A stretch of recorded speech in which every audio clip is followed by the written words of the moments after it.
আপনি কি প্রবাসী? কোন দেশে থাকেন আপনি? সৌদি আরবে থাকেন। সৌদি আরবে যাচ্ছেন না যাবেন? না, যাচ্ছি। সৌদি আরবে যাচ্ছেন। বলতেছি যে আমার বাকি দামে কেন কাটবো, আমি নিজে কেন কাটলাম না? যদি আপনার এই টিকিট আপনি লিগেল না হন, আপনি কি আমরা জরিমানা করবো না? কিন্তু এর সাথে আমাদের লাগালাগি ভাই, এই যে ক্লাসটা ওই জায়গাতেই ক্লাসটা টিকিট আমি রংপুরের টিকিট বুক করে আসছি। ঠিক আছে, আমার বাতিল দামে টিকিট কাটে এতটুকুই। ভাতিজার নামে টিকিট কাটছে? বাতিল দামে আমার টিকিটটা কাটে দিচ্ছে। ভাতিজার নামে টিকিট কাটছে, আপনার টিকিট এখনো দেখাইছেন? জিআরপি কি বলছে? আচ্ছা, টিকিট কাটছেন, এখন সমস্যাটা কি সেটা বলো। সমস্যা ওটা আমার কাছে টিকিট চাইছি। হ্যাঁ, আচ্ছা, সুন্দর। আমার কাছে দুইটা টিকিট আমার বোন যেমন আমার আঙ্কেল দিয়ে কাটাইছে। আমরা অনেক দূর থেকে আসছি তো, অনেক অনেক দূর পড়তে লাগে। তারপর বলছি করে আমার খাইটাই দিচ্ছে। কেটে দিছে। এখন আসছি পরে আমরা এখানে বসে রয়েছি। টিকিট নাম্বারও ঠিক আছে, ট্রেনও ঠিক আছে, সব ঠিক আছে। শুধু আপনার নামে না। হ্যাঁ, আমার নামে ওনারা আমাদেরকে প্রথম টিকিট চাইছে। টিকিট দেখালাম, টিকিট দেখানোর পরে বলতেছে আপনার নাম কার নামে টিকিট কাটছে?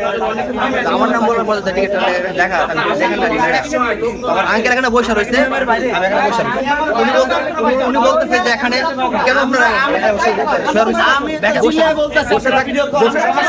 বসে থাকতে দিবে না? কেন ব্যাগে বসে রয়েছে? আপনি কি প্রবাসী? কোন দেশে থাকেন আপনি? সৌদি আরবে থাকেন। সৌদি আরবে যাচ্ছেন না যাবেন? না, যাচ্ছি। সৌদি আরবে যাচ্ছেন। এখানে জিআরপি আপনাকে কি বলেছে? টিকিট নিয়ে টিকিট টিকিট কাটা আছে। আপনাকে এখানে বসতে দিবে না তাই বলেছে? বলতেছি যে আমার বাকি দামে কেন কাটবো, আমি নিজে কেন কাটলাম না?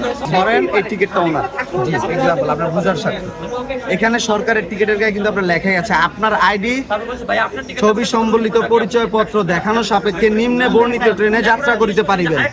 এটা দেখেন, এটা হচ্ছে সরকারি রুলস। আবার কি বলছে? ভ্রমণের সময় প্রত্যেক যাত্রীর এনআইডি ছবি সম্বলিত পরিচয়পত্র সাথে রাখা বাধ্যতামূলক। কেন? যখন আপনি ভ্রমণ করে আসছেন, ধরেন আপনি আসছেন, আসার পরে আপনার ভ্রমণের সময় আমরা আপনার আইডির সাথে এই টিকিটের আইডি মিলাবো। যখনই আপনার আইডি মিলবে না, রেলওয়ের আইন অনুযায়ী টিকিট বাতিল বলিয়া গণ্য হবে। ঠিক আছে, এটা নিয়ম। আমি বলি, যেহেতু একজন প্রবাসী লোক, অবশ্যই আমরা প্রবাসীকে কনসিডার করবো, ছাড় দিব। এখন প্রবাসী লোক যদি আপনার মিসবিহেভ করে, প্রবাসী লোক যদি আপনার সাথে দুর্ব্যবহার করে, সেই ক্ষেত্রে কি আপনি ছাড় দিবেন? যদি আপনার এই টিকিট আপনি লিগেল না হন, আপনি কি আমরা জরিমানা করবো না? কিন্তু ব্যাপার করবো কিনা, জরিমানা করবো কিনা? করবেন না, কারণ হচ্ছে মানে নিয়ম অনুযায়ী করবো না। নিয়ম অনুযায়ী না, অনেক সময় হচ্ছে আপনি এখানে কথা বলেন, আরে ক্যামেরা পরে বের করেন, আপনি আমার সাথে কথা বলেন আগে। আপনি কাজ করতেছেন, আপনাকে বলতেছি, আপনাকে কাজ করা হচ্ছে না, আপনি অ্যারোগেন্ট প্রথম থেকে অ্যাপ্রোচ করছেন। বিষয়টা হচ্ছে যে ওনার যদি এনআইডি কার্ড না থাকে, এই জিনিসটা বুঝে না। পাসপোর্ট আছে, উনি হয়তো পাসপোর্ট আছে, আপনার পাসপোর্ট তো ওনার আছে, জন্ম নিবন্ধন আছে। আপনি আমাকে যেভাবে প্রশ্ন আপনাকে বুঝাচ্ছি, আপনি না বুঝে তো আমার সাথে তর্ক করবেন। আপনি যেভাবে বলছেন, তুমি আমাদের এখানে বলেন, আপনি উনি কাগজে লিখেছে, সাধারণ জনতা বলতেছে, আপনি আর ঠান্ডা হন। ব্রাহ্মণবাড়িয়া লাকসাম থেকে টিকিটগুলো কি হয় জানেন? 4টা টিকিট কাটে, একটা হচ্ছে ফুল টিকিট করে।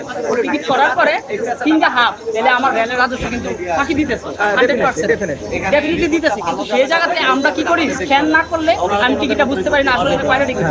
সেম নামে কিন্তু টিকিট একটা হয়, একটা নামে কিন্তু 4টা টিকিট, 3টা 2টা, 3টা 2টা এক নামে।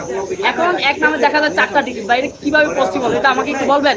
সেই ক্ষেত্রে আমাদের প্যাসেঞ্জারের সাথে আমাদের লাগালাগি ভাই, এই যে ক্লাসটা ওই জায়গাতেই ক্লাসটা।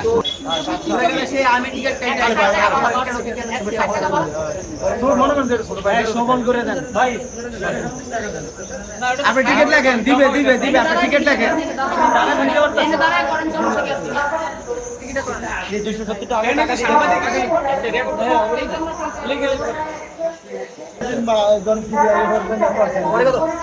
কত টাকা ফাইন পড়লে যদি এরকম না হয়েছে?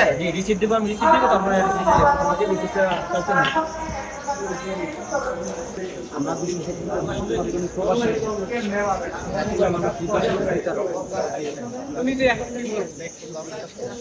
আপনার নাম কি? ভাই নামে করে দিচ্ছি। নাম কি বলেন? মোহাম্মদ মুসলিম। আমি বুঝাই দিই 1420 টাকা দিতে আমি এগারেতে যত বড়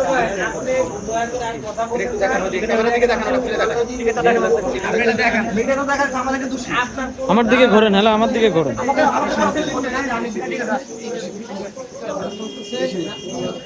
আমরা